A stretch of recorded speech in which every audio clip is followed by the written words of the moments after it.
साथियों, मैं अपने गांव से बहुत प्रेम करता हूं और अपने गांव की एकता और अखंडता को बनाए रखने के लिए मैंने कुछ पंक्तियां लिखी हैं जिसके बोल कुछ इस प्रकार हैं। न रुकेंगे न झुकेंगे, न रुकेंगे न झुकेंगे, न टूटेंगे न टूटने देंगे। ये गांव हमारा बगिया था, लेकिन अब हम इसे सींचेंगे। हमारे बुजुर्ग कहते हैं, कभी ज़माने में आसपास के गांव का यह केंद्र हुआ करता था। यहाँ का नाटकीय रूप, खेल खलिहान से असीम लगाव, लोक गीतों के रूप में गुरु का भजन, सब कुछ बाहरी लोगों को छू जाता था। क्या हेठ क्या ऊपर, क्या हेठ क्या ऊपर, सब था एक टोला। आप जानकर आश्चर्य होंगे, जब लगता था यहाँ झूमर तो कई कई दिनों तक चलते थे। मने एक प्रकार का पखवाड़ा, और खेल में यहाँ कबड्डी के लिए अखाड़ा। याद करता हूँ तो मन खुश हो जाता है। साथियों, जब मैं इसे याद करता हूँ तो मन खुश हो जाता है। फिर सोचता हूँ, आखिर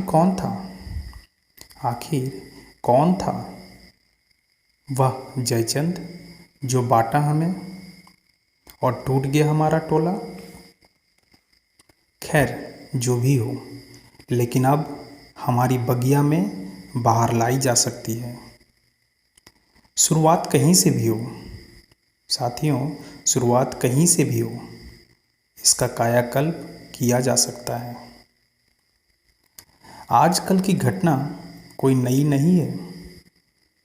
बिना कुछ सोचे लोगों का यह प्यार, ये जो आप देख रहे हैं, ये हमारी संस्कृति रही है।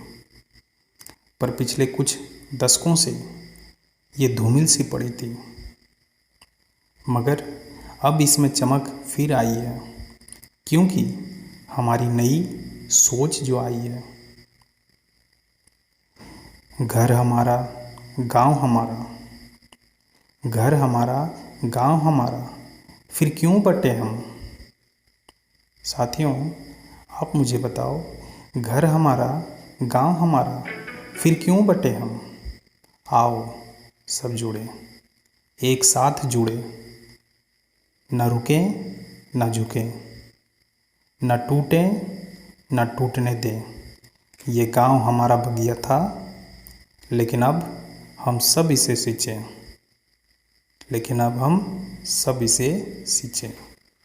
धन्यवाद। साथियों, मैं अपनी इन पंक्तियों के माध्यम से यह बताना चाहता हूँ कि हमारे गांव की जो संस्कृति है,